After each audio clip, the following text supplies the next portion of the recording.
valimistel 3. koht, väga hea tulemus. Kuidas sa ise rahul oled? Ma olen super rahul. Mul on nii hea meel. Kui oleks teine koht olnud, siis ma oleks igavene teine olnud. Vaata, nagu kunagi Luisa vist oli see kunagine igavene teine. 3. koht, mega hea meel. Mul on au olla 3. selliste nimede järgi nagu Jüri ja Laura. Nii et, ja mul on Jüri üle üli hea meel. Nii et kõik on väga hästi. Kõik on super hästi. Aga mida sa sellest kogemusest õppisid? See on ju väga suur asi tegelikult. Ma õppisin rahu. Huvitaval kombel ma õppisin rahu sellest kõigest ja see jääb ilmselt mu enda sisse, see kõik, see päris kogemus ja ma arvan, nad ongi kõige paslikum.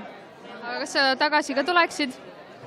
Kindlasti, see on äge karussell, mitte ainult Eesti Laul ei ole minu jaoks see, et et hullult äge, et kõik vaatavad ja värki. See ei ole teema. Teema on see, et need inimesed, keda me siin praegu näeme ja need inimesed, kes seal green roomis istusid, need inimesed on tegelikult nagu, me oleme kõik üksteise poolt ja me oleme enda poolt ja me tahame anda 100% endast, et oleks äge.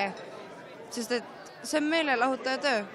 Ja see on üks kõige ägedamaid variante Eesti meelelahutajal näidata, mis ta oskab ja mis ta suudab välja mõelda ja kui loovaks ta suudab minna. Ja see on hästi äge ja mulle meeldib see. Nüüd kiire viimane küsimus. Kus sind järgmisena näha saab, mis su lähitulevik toob? Avoid Dave'iga Tallinn Music Weekil 1. aprillil astume lavale, nii et kel vähegi huvi, siis tulge Rock Cafe'sse 1. aprill. Tuleme, aitäh sulle! Aitäh sulle!